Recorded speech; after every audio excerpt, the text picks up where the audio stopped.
Who would have thought that the Cleveland Cavaliers would be this good?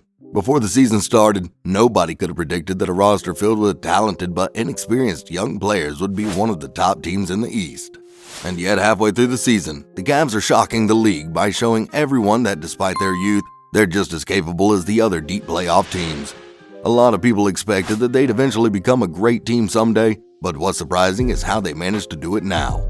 Let's take a look at why the Cavs are a threat in the Eastern Conference and how they're proving everyone wrong. As of January 29th, the Cavs have a record of 30 wins and 19 losses, and they're only a game and a half away from the first seed. Their phenomenal performance at this point of the season proves that their hot start wasn't out of sheer luck. Currently ranking 4th in net rating, the Cavs managed to sustain the momentum they had when the season started. The way their roster was constructed confused a lot of people. Half of their roster is tall enough to play center, and 3 of those are in the starting lineup, namely Jared Allen, Evan Mobley, and Lauri Markkanen. But as it turns out, their size became one of their most important assets instead of a liability. Head coach J.B. Bickerstaff has done a tremendous job in using this tall ball lineup as a weapon in a guard-heavy era. Most importantly, Bickerstaff set up a team culture that helps maximize the potential of his squad, especially on the defensive end of the floor. The results did not disappoint, as they currently rank 3rd in defensive rating while being within the top 10 in a lot of advanced defensive metrics. There are a lot of defensive-minded teams in the league, but the Cavs are one of the few teams versatile enough to cover the entire floor. Some defenses are anchored on a strong rim protector, while others rely on their perimeter stoppers. In addition, the Cavs' defense is flexible enough to respond to any offensive game plans thrown at them. Despite their colossal lineup, their big men are agile enough to guard both the paint and the arc, and their footwork allows them to keep up with players much smaller than them.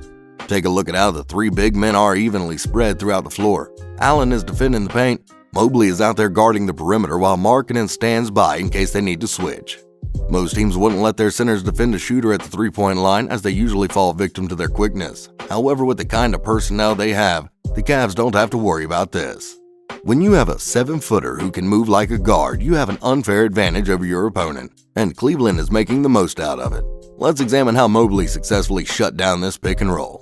Once again, he's out there ready to defend the arc from outside shots. Notice how his body and his feet are in perfect position to contest a shot just in case Lonzo decides to fire a 3, and yet he's still quick enough to recover back to the paint and defend Bradley.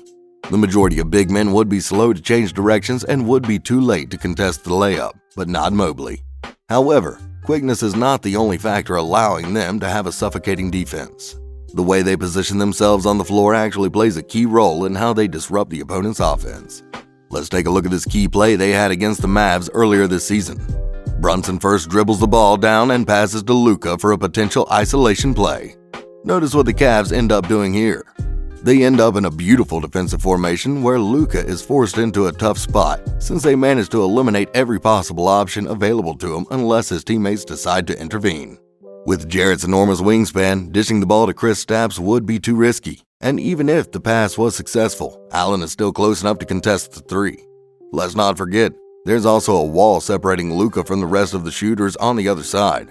He can choose to isolate Markkanen, but Jarrett is just within the vicinity for a double team. Being right-handed, Luka can't drive to the hoop because the whole right side is clogged with defenders. Look what happens when he tries to do exactly just that. He almost gets blocked and then is forced to kick it out to Bullock for a heavily contested 3 that's missed. As fans, things like this might look simple to us, but only a well-coached team is capable of executing such defensive plays. The discipline they have on defense is what puts them at 2nd in contested shots inside the arc. Going to the other side of the floor, their offense may not be as polished as their defense, but is still good enough to punish anyone unprepared to face them. As a team featuring multiple big men with Darius Garland as an elite playmaker, the pick and roll has become a staple of their game. What's special about their pick and roll is the fact that Garland is a great scorer as well. In this play, you can see that after the screen, the Wizards are forced to pay attention to Garland's possible layup, giving Jared Allen all the space he needed for an easy dunk. On the other hand, the lane opened up for Garland when Harrell chose to defend Allen instead. This kind of dynamic offense with their pick and rolls is one of the key reasons why they're starting to emerge as one of the best duos in the league. Their front court athleticism also benefits their offense tremendously. They don't need to be directly under the cup to score or complete a play because they can simply muscle their way to the rim or use their insane vertical to soar to the basket. Athletic plays like that make it hard for the defense to predict which big man is on the receiving end of the pass. Notice how Allen is still at the free throw line when Windler decides to throw the hoop. And when the Grizzlies finally realized it was a lob for Jarrett, it was already too late. On top of this, the Fro's insane vertical allows them to throw high-angled alley-oops to protect the ball from tall shot blockers. Just look at how Jarrett finishes the play despite how high this lob is. It's almost unblockable. This kind of offense is perfect for a roster full of agile big men such as the Cavs. Even better, they have a lot of elite playmakers like Garland, Rubio, and the recently acquired Rajon Rondo, who can feed them easy buckets all night long.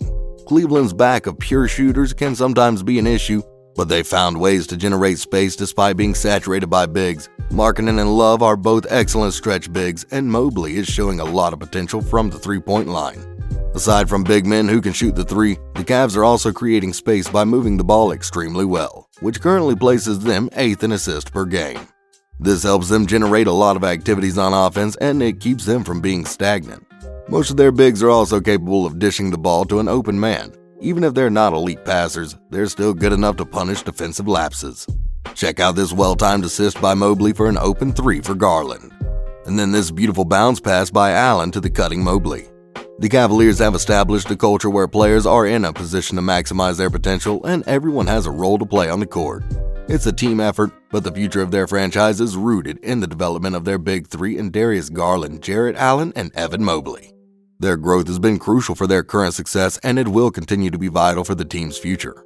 Garland managed to prove everyone wrong when people criticized him as the worst NBA player during his rookie season. Today, he's one of the most exciting young talents in the league and is currently playing at an all-star level. He's averaging 19.7 points, 8.2 assists, and 3.3 rebounds per game, while playing as the Cavs' leading scorer and primary ball handler. His perimeter defense is constantly improving, and this season, he's tallying 1.3 steals per game. Garland is one of the cornerstones of this franchise going into the future, but beyond that, he's on his way to becoming one of the best point guards in the league, crushing the narrative that surrounded him when he was a rookie. Jarrett Allen is also rising to stardom, and his dominance down low just keeps getting stronger. His offensive arsenal keeps increasing every year, and the Fro has evolved from being just a dunker. He's becoming versatile as a scorer, and his post moves look more refined and polished. Just take a look at how gorgeous his footwork is in this play. As a rim protector, Allen continues to be a defensive beast, and together with Evan Mobley, they've managed to log down the paint and made attacking the basket a difficult task for the opposing team. Mobley ranks 7th in blocks per game, while Jarrett ranks 13th with 1.7 and 1.4 per game respectively. It's not just his motor that makes Mobley an elite defender, but also his high basketball IQ, even at such a young age. The best part about the Cavs' success this year is the fact that this squad is still young. On top of this, they've dealt with multiple injuries throughout the season, including Colin Sexton, Ricky Rubio, and the recently acquired Rajon Rondo. Despite that, they managed to be consistent as one of the best teams in the Eastern Conference. They've invested in the young talents on their roster instead of chasing for superstars around the league. But as we see today, that decision is rewarding them well. If the Cavaliers are playing phenomenal today, imagine how much better they would be in their prime. What's your favorite part about the Cavs? Let us know in the comments below.